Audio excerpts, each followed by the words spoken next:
봄 10. 글의 뜻을 어떻게 소리로 살려낼 것인가. 먼저 글의 뜻이 이해되어야 다음으로 소리로 전환할 수 있습니다. 무작정 자기가 읽는 소리를 들으면서 반복해서 읽다가 보면 뜻이 이해가 됩니다. 사람마다 뜻이 파악되는 속도가 다 다릅니다. 그 까닭은 좌뇌가 얼마나 발달하였느냐에 달렸습니다. 좌뇌는 생각을 통하여 개념을 정리함으로써 뜻을 파악합니다. 글의 입자적인 파악은 글자의 모양과 크기와 색깔을 보는 눈과 글의 뜻을 생각하는 좌뇌, 생각의 소관사항입니다. 이에 반하여 글의 파장적인 소관사항은 글에 내장된 악보대로 소리내는 입과 소리를 듣는 귀와 관련된 운해의 감각입니다. 좌뇌를 통하여 인식된 뜻을 입을 통하여 소리로 살려내려면 한 문단을 읽을 때 먼저 소리의 세기를 결정하여야 합니다. 강하게 소리를 낼 것인가, 약하게 소리를 낼 것인가. 그 다음에 소리의 흐름을 결정하여야 합니다. 빠르게 읽을 것인가, 느리게 읽을 것인가. 강약 완급의 기조가 일단 서면 단어 하나하나의 소리를 높게 할 것인가, 낮게 할 것인가, 길게 할 것인가, 짧게 할 것인가. 이렇게 글의 뜻을 살려 글에 내재된 음정, 박자, 리듬을 절도에 맞게 소리를 내면 천편일률적으로 나는 판에 박히고 틀에 잡힌 인위적이고 습관적인 소리, 들어도 무슨 소리를 하는지 모르는 카르마에 의한 소리가 바뀌어 소박하면서도 다양하고 자연스러운 소리가 나와 듣기에 좋고 들으면 무슨 뜻인지 저절로 쉽게 들어오게 만드는 위력을 발휘합니다. 말하는 능력은 낭독의 능력 그대로입니다. 낭독을 통하여 좌뇌와 우뇌를 동시에 개발합시다. 공식. 글의 뜻을 어떻게 소리로 살려낼 것인가. 먼저 글의 뜻이 이해되어야 다음으로 소리로 전환할 수 있습니다. 무작정 자기가 읽는 소리를 들으면서 반복해서 읽다가 보면 뜻이 이해가 됩니다. 사람마다 뜻이 파악되는 속도가 다 다릅니다. 그 까닭은 좌뇌가 얼마나 발달하였느냐에 달렸습니다. 좌뇌는 생각을 통하여 개념을 정리함으로써 뜻을 파악합니다. 글의 입자적인 파악은 글자의 모양과 크기와 색깔을 보는 눈과 글의 뜻을 생각하는 좌뇌, 생각의 소관사항입니다. 이에 반하여 글의 파장적인 소관사항은 글에 내장된 악보대로 소리내는 입과 소리를 듣는 귀와 관련된 운해의 감각입니다.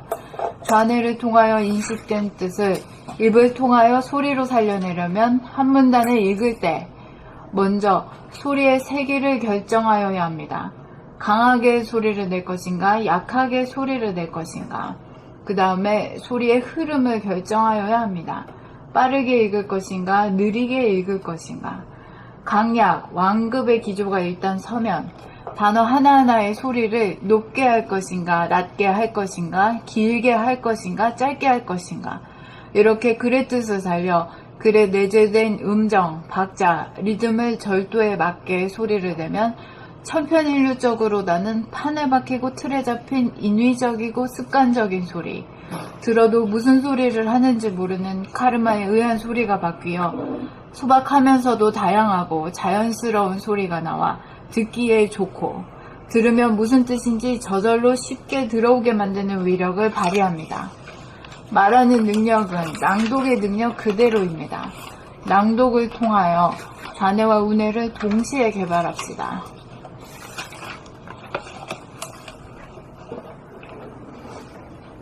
봄식. 글의 뜻을 어떻게 소리로 살려낼 것인가. 먼저 글의 뜻이 이해되어야 다음으로 소리로 전환할 수 있습니다. 무작정 자기가 읽는 소리를 들으면서 반복해서 읽다가 보면 뜻이 이해가 됩니다. 사람마다 뜻이 파악되는 속도가 다 다릅니다. 그 까닭은 좌뇌가 얼마나 발달하였느냐에 달렸습니다. 좌뇌는 생각을 통하여 개념을 정리함으로써 뜻을 파악합니다. 글의 입자적인 파악은 글자의 모양과 크기와 색깔을 보는 눈과 글의 뜻을 생각하는 좌뇌, 생각의 소관사항입니다. 이에 반하여 글의 파장적인 소관사항은 글에 내장된 악보대로 소리 내는 입과 소리를 듣는 귀와 관련된 운해의 감각입니다. 좌뇌를 통하여 인식된 뜻을 입을 통하여 소리로 살려내려면 한 문단을 읽을 때 먼저 소리의 세기를 결정하여야 합니다. 강하게 소리를 낼 것인가, 약하게 소리를 낼 것인가, 그 다음에 소리의 흐름을 결정하여야 합니다. 빠르게 읽을 것인가, 느리게 읽을 것인가. 강약 완급의 기조가 일단 서면 단어 하나하나의 소리를 높게 할 것인가, 낮게 할 것인가, 길게 할 것인가, 짧게 할 것인가. 이렇게 글의 뜻을 살려 글에 내재된 음정, 박자, 리듬을 절도에 맞게 소리를 내면 천편일률적으로 나는 판에 박히고 틀에 잡힌 인위적이고 습관적인 소리, 들어도 무슨 소리를 하는지 모르는 카르마에 의한 소리가 바뀌어 소박하면서도 다양하고 자연스러운 소리가 나와 듣기에 좋고 들으면 무슨 뜻인지 저절로 쉽게 들어오게 만드는 위력을 발휘합니다.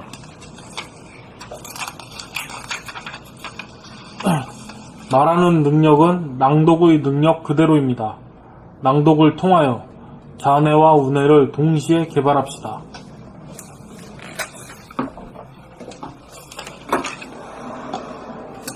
봄식 글의 뜻을 어떻게 소리로 살려낼 것인가. 먼저 글의 뜻이 이해되어야 다음으로 소리로 전환할 수 있습니다. 무작정 자기가 읽은 소리를 들으면서 반복해서 읽다가 보면 읽는 소리를 감사합니다. 무작정 자기가 읽는 소리를 들으면서 반복해서 읽다가 보면 뜻이 이해가 됩니다. 사람마다 뜻이 파악되는 속도가 다 다릅니다. 그 까닭은 좌뇌가 얼마나 발달하였느냐에 달렸습니다. 좌뇌는 생각을 통하여 개념을 정리함으로써 뜻을 파악합니다.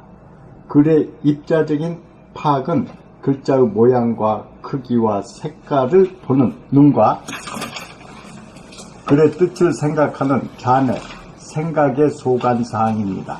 이에 반하여 글의 파장적인 소관사항은 글에 내장된 악보대로 소리 내는 입과 소리를 듣는 귀와 관련된 운해의 감각입니다. 좌뇌를 통하여 인식된 뜻을 입을 통하여 소리로 살려내려면 한 문단을 읽을 때 먼저 소리의 세기를 결정하여야 합니다. 강하게 소리를 낼 것인가, 약하게 소리를 낼 것인가. 그 다음에 소리의 흐름을 결정하여야 합니다. 빠르게 읽을 것인가, 느리게 읽을 것인가. 강약 완급의 기조가 일단 서면 단어 하나하나의 소리를 높게 할 것인가, 낮게 할 것인가, 길게 할 것인가, 짧게 할 것인가.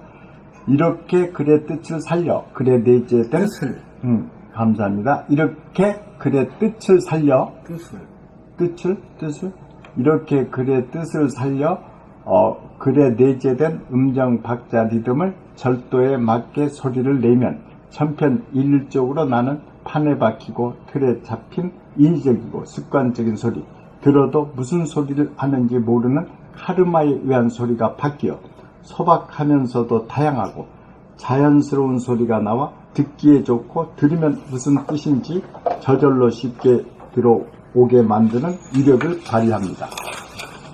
말하는 능력은 낭독의 능력 그대로입니다. 낭독을 통하여 좌뇌와 우뇌를 동시에 개발합시다. 봄식 글의 뜻을 어떻게 소리로 살려낼 것인가. 먼저 글의 뜻이 이해되어야 다음으로 소리로 전환할 수 있습니다. 무작정 자기가 읽는 소리를 들으면서 반복해서 읽다가 보면 뜻이 이해가 됩니다. 사람마다 뜻이 파악되는 속도가 다 다릅니다.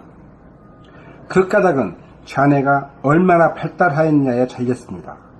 좌뇌는 생각을 통하여 개념을 정리함으로써 뜻을 파악합니다.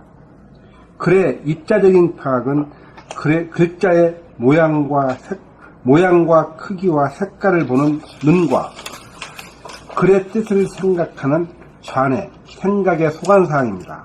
이에 반하여 글의 파장적인 소관사항은 글에 내장된 악보대로 소리내는 입과 소리를 듣는 귀와 관련된 운해의 감각입니다. 좌뇌를 통하여 인식된 뜻을 입을 통하여 소리로 살려내리면 한 문단을 읽을 때 먼저 소리의 세기를 결정해야 합니다. 강하게 소리를 낼 것인가, 약하게 소리를 낼 것인가. 그 다음에 소리의 흐름을 결정해야 합니다. 빠르게 읽을 것인가, 느리게 읽을 것인가. 강약 완급의 기조가 일단 서면 단어 하나하나의 소리를 높게 할 것인가, 낮게 할 것인가, 길게 할 것인가, 짧게 할 것인가. 이렇게 글의 뜻을 살려 글에 내재된 음정, 박자, 리듬을 절도에 맞게 소리를 내면 천편일률적으로 나는 판에 박히고 틀에 잡힌 인위적이고 습관적인 소리, 들어도 무슨 소리를 하는지 모르는 카르마에 의한 소리가 바뀌어 소박하면서도 다양하고 자연스러운 소리가 나와 듣기에 좋고 들으면 무슨 뜻인지 저절로 쉽게 들어오게 만드는 위력을 발휘합니다. 말하는 능력은 낭독의 능력 그대로입니다. 낭독을 통하여 좌뇌와 우뇌를 동시에 개발합시다.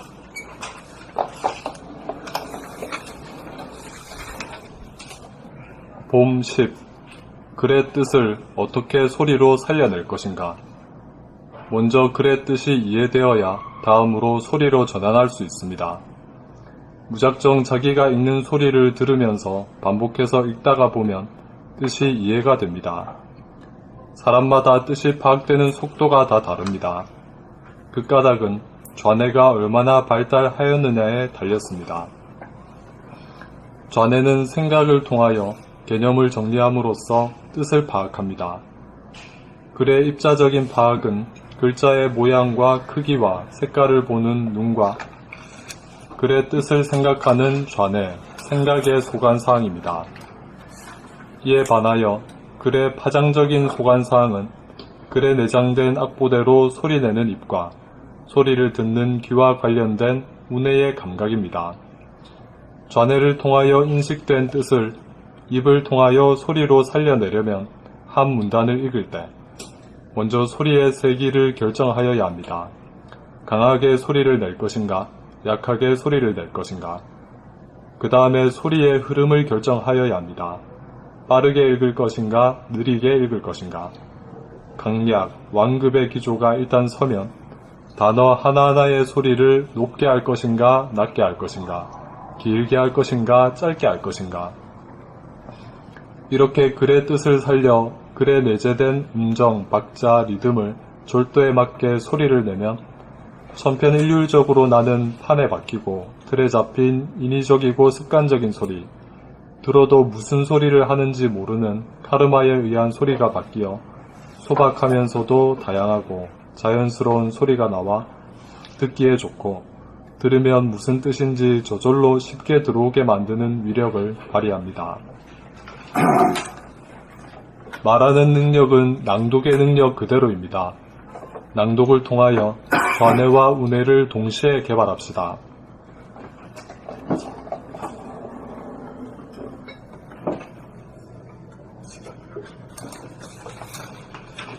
어디요? 여기까지요? 하나 더 나가요. 다음은 길지 않으니까 하나 더 해도 되겠네요. 감동과 강렬.